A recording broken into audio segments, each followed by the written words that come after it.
segment 4.5. Let's continue our discussion with respect to standards for protection of trademarks. I'm on page 186. Now I'm making note in here that this section is actually coming from the Trademark Manual of Examining Procedures, which is similar to what we looked at before in the patent section, where some of the sections were looking at the MPEP. So this is essentially the trademark equivalent of that. It's kind of the Bible of all procedures relating to trademark. So with respect to this notion of acquired distinctiveness, again, this is looking at the basis for secondary meaning in order to qualify for some amount of protection under this distinctiveness doctrine that we have discussed. Two questions that I have for you. First is, what is the crux of secondary meaning? Now, we did indicate this a little bit in the last discussion, but I just want to reiterate it because it very much, one, reinforces these overarching global themes of trademarks, but also kind of hits home exactly what it is the secondary meaning is getting at. I'm on page 187, on second full paragraph down. A term which is descriptive may, through usage by one producer with reference to his product, acquire a special significance, so that to the consuming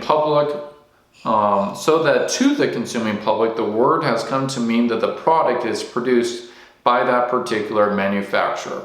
And that's exactly what it is. So it's through the usage that there is a particular significance that ties that particular product to that particular producer.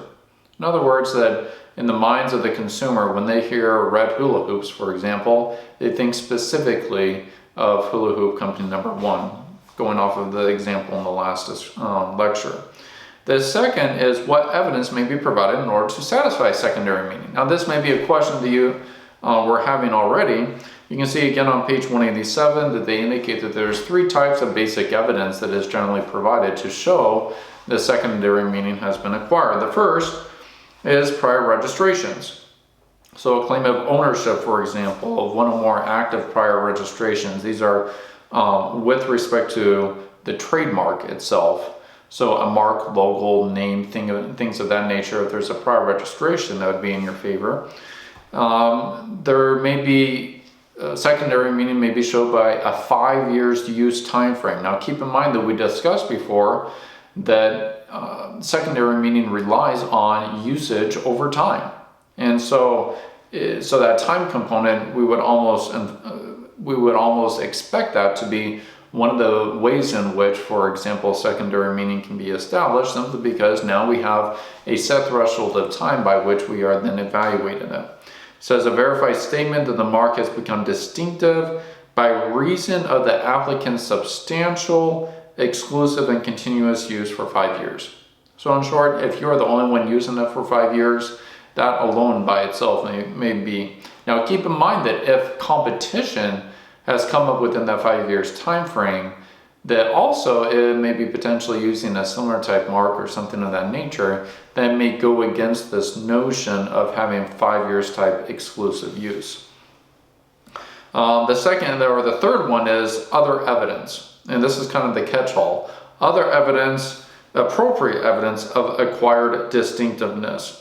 And so they went on, for example,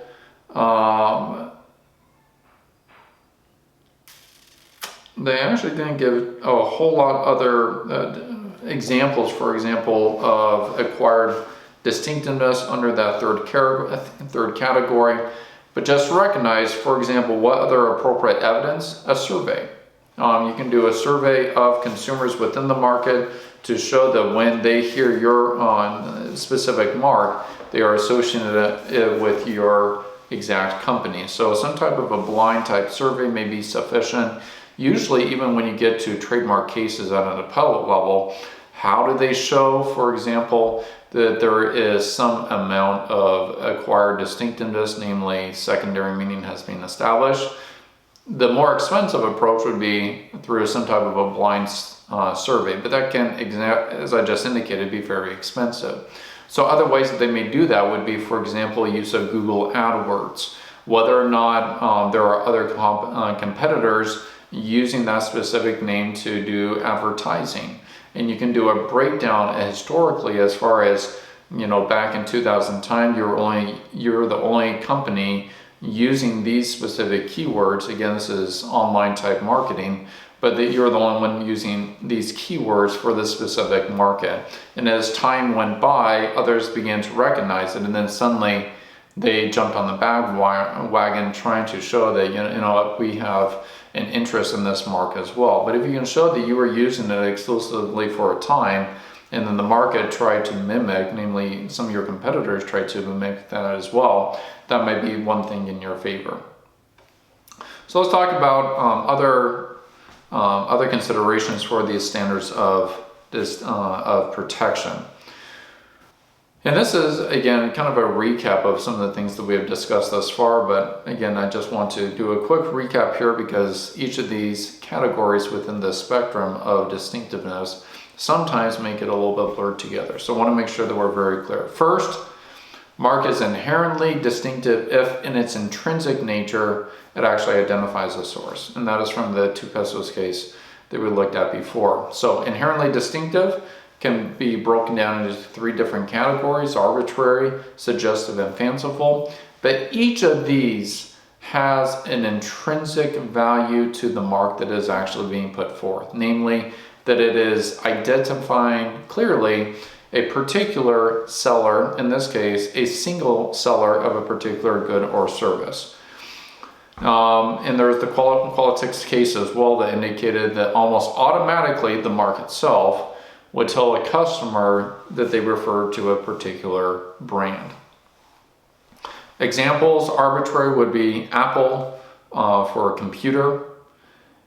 Suggestive would be Die Hard for, and actually going back to that, arbitrary, why is Apple, for example, a term that would be construed as arbitrary? Because there is no association between Apple the fruit and technological devices. So there's not, for example, a specific element that is used in computers that would refer to as an Apple. And because of that, there's an arbitrary association between the word Apple and a computer. So that would be an arbitrary type association, which would be inherently distinctive.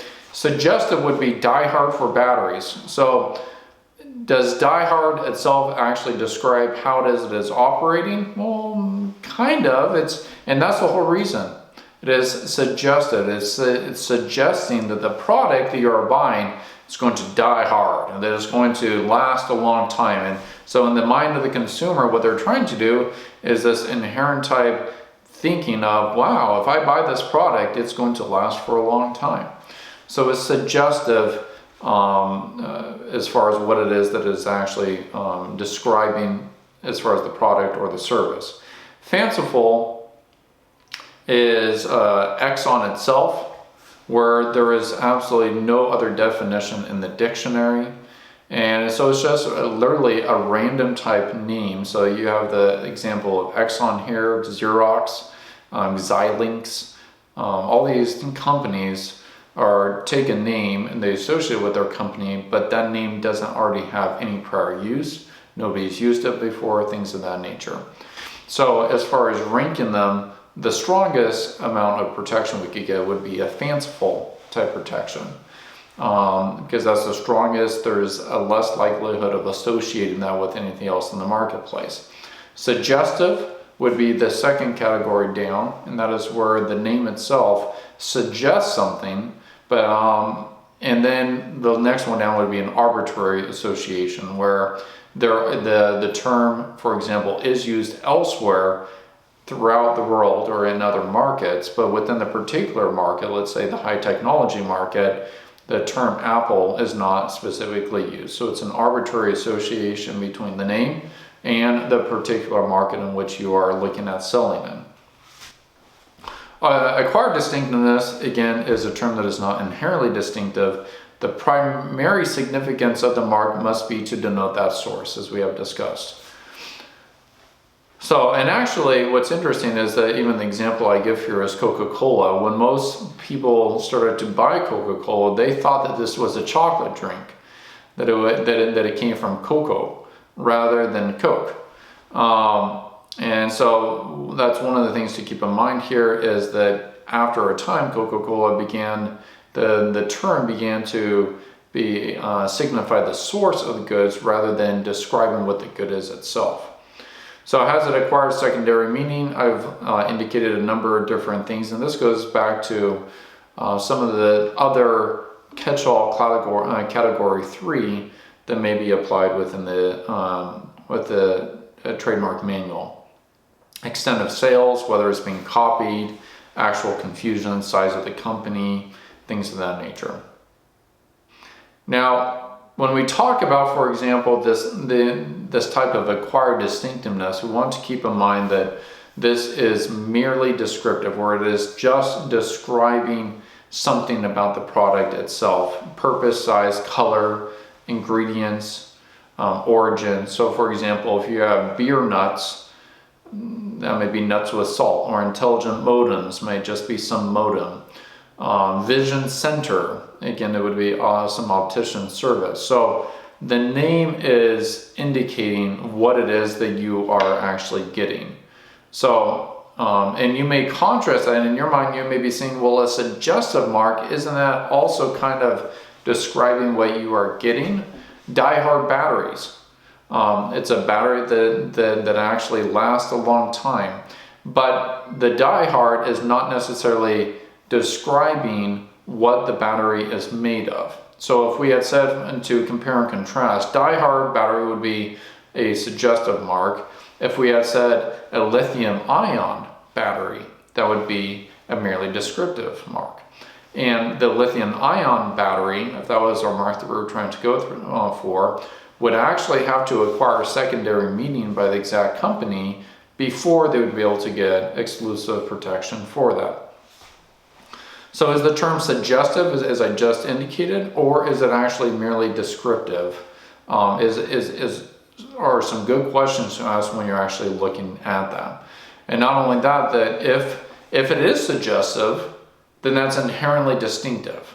And but if it is not, then it goes into the merely descriptive category, which is not inherently distinctive. So the goal here, and there's a lot of arguments that can be put forth on both sides, and that's one of the reasons why when you flesh out the responses in this course, I want you to be thinking about what arguments can be applied on both sides. To push this towards a suggestive mark would be the best, if possible. But if you can't go there, then it comes down to merely descriptive, in which case there is not automatic protection.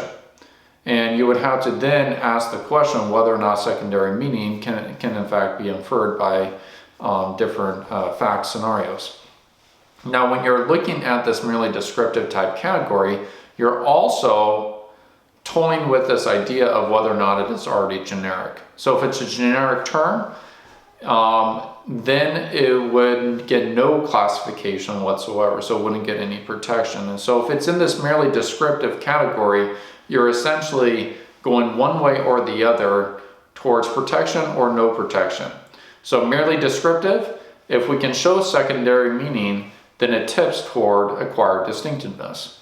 If we're merely descriptive and there is no secondary meaning, then it is still, in essence, a generic type term in which you cannot get any protection.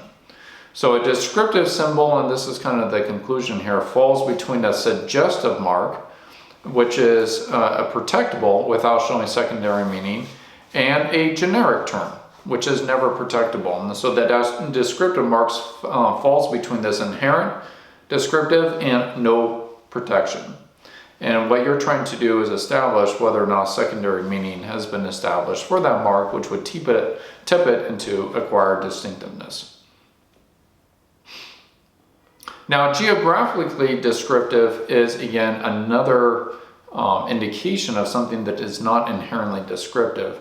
And the question here is whether or not the public would be likely to assume that the name location is where the product originated. For example, Alaskan sells water. You can think of the same thing as Evian or Arrowhead water. So there's a high likelihood of confusion because they would assume that what they are buying is originating from that source. In other words, it has to be based off a secondary meaning before they would be able to get protection on that. Planet Juniper sells water, but there's little likelihood of confusion because there is not necessarily a named location on the world of Jupiter that people would associate with water originating from there.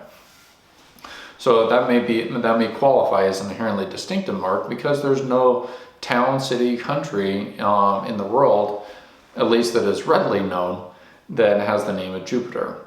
Now we have another one that Rodeo Drive sells perfume. And so the conclusion here would be that it would connote luxury rather than the address of the perfume factory. So if we were looking at this, for example, the address of the perfume factory, you may say, well, that's just on a specific street. And so that is where the Rodeo Drive would be coming from. But if they are just simply trying to get into an almost arbitrary type association between the term Rodeo Drive and perfume, then they may be able to make the argument that this is merely a suggestive type mark, or for example, it is suggesting that it's a more rustic type feel of a perfume scent or something to that effect, in which case it may be able to qualify for inherently distinctive.